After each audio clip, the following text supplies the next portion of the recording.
Assalamualaikum warahmatullahi wabarakatuh. Halo, perkenalkan nama saya Putri Astrialita dengan MPM akhir 260. Perkenalkan, nama saya Christopher Lita Sandri dengan MPM akhir 283. Halo, kenalin nama aku Laila Rizka dengan NPM akhir 303. Selamat sore, perkenalkan nama saya Dr. Kiki Andari. Saya bekerja di Rumah Sakit RSUD Wahidin atau Klinik Tanjung Anyar di Kota Mojokerto. Bagaimana kewajiban seorang dokter dalam menjalankan tugas atau profesinya?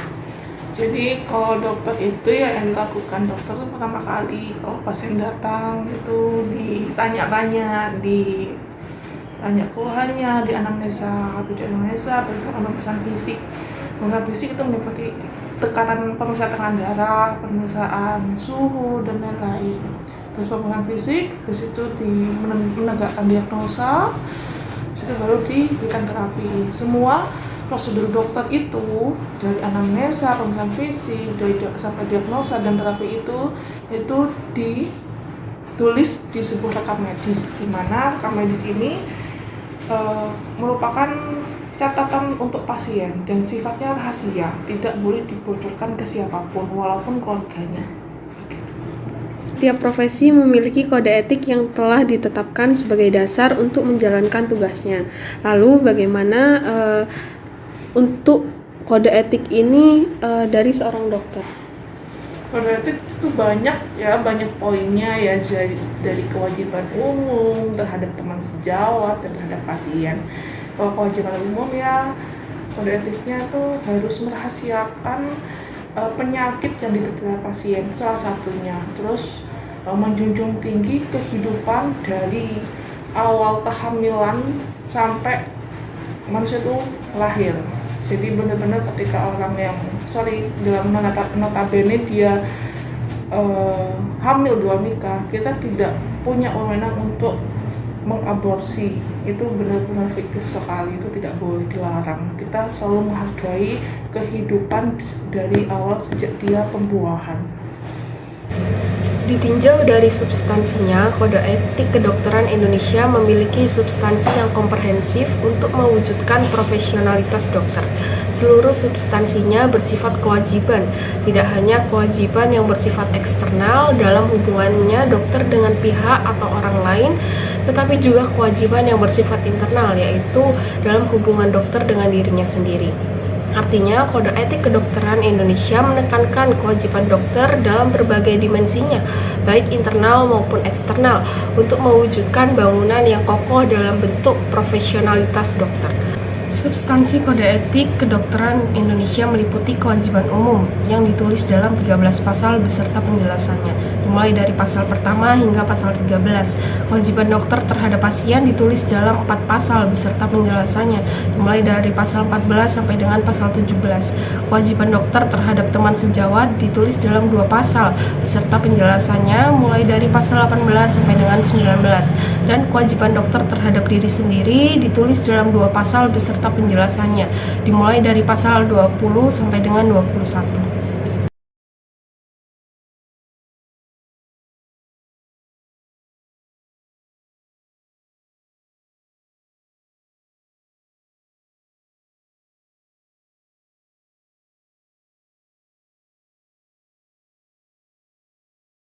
Kapan dan di mana kode etik dilafalkan bagi seorang dokter?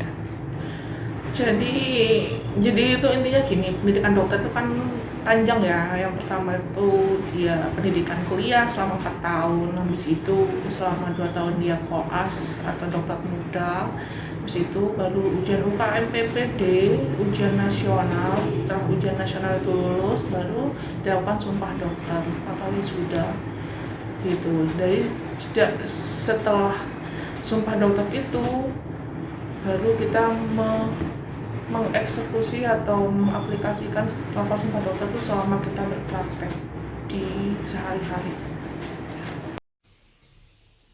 Sesuai dengan yang disebutkan oleh Dr. Andari sebelumnya, bahasanya dokter sebelum menjalankan profesinya akan dilakukan sumpah dokter. Sumpah dokter akan diucapkan oleh lulusan kedokteran sebelum menjalankan profesinya sebagai seorang dokter. Dan Sumpah Dokter di Indonesia ini tercantum pada pasal 1 Kode Ki tahun 2012. Terdapat 12 poin dalam Sumpah Dokter tersebut. Dan untuk yang beragama Islam, diawali dengan demi Allah saya bersumpah. Sedangkan dengan agama lain akan menyesuaikan dengan ketentuannya.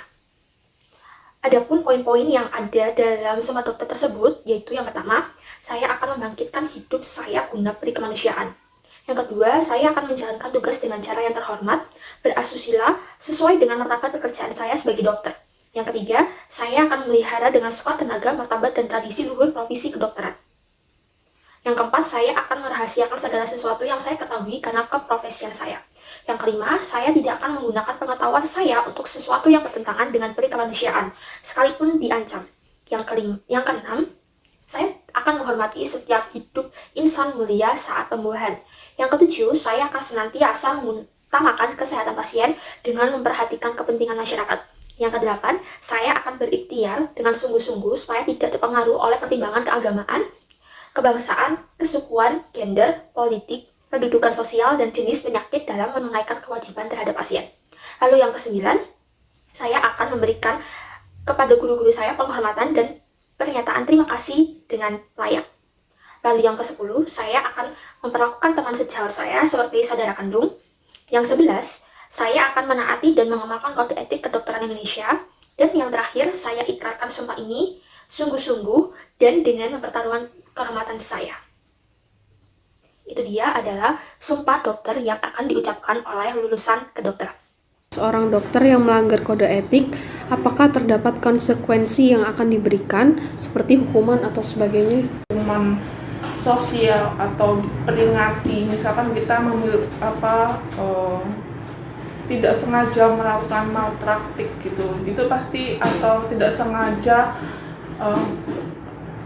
salah menterapi, itu bisa di antar sejawat dokter itu saling menasehati, jadi semacam kayak sanksi sosial. Dari situ kita benar-benar belajar. Yang namanya dokter kan tiap hari itu belajar ya, sampai seumur hidup lah, belajarnya seumur hidup. Jadi apa-apa yang menjadi kritikan itu harus diterima di teman sama sejawat tuh. Terus apa lagi ya,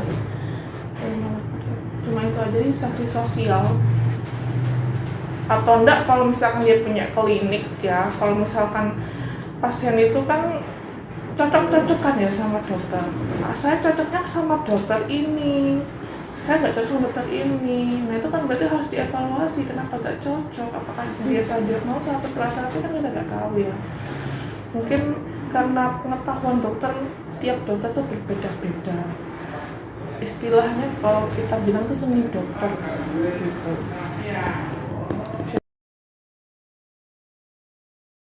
Dari segi hukum pidana, dokter hanya dapat dituntut dalam hal pasien menderita cacat permanen atau meninggal dunia. Tindakan yang dikenakan terhadap dokter yang telah melakukan kesalahan profesi diatur dalam pasal 359, 360, dan 361 KUHP. Hukumannya berupa hukuman penjara, kurungan, dan membayar denda. Apabila kelalaian dilakukan pada saat melakukan pekerjaan, maka hukuman ditambah sepertiganya dan dipecat dari pekerjaannya.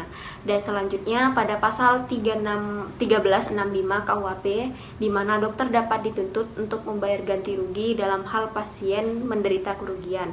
Menurut pasal 29, 190, dan 194 Undang-Undang Nomor 36 Tahun 2009 tentang Kesehatan, dapat diberikan sanksi berupa pidana penjara dan denda.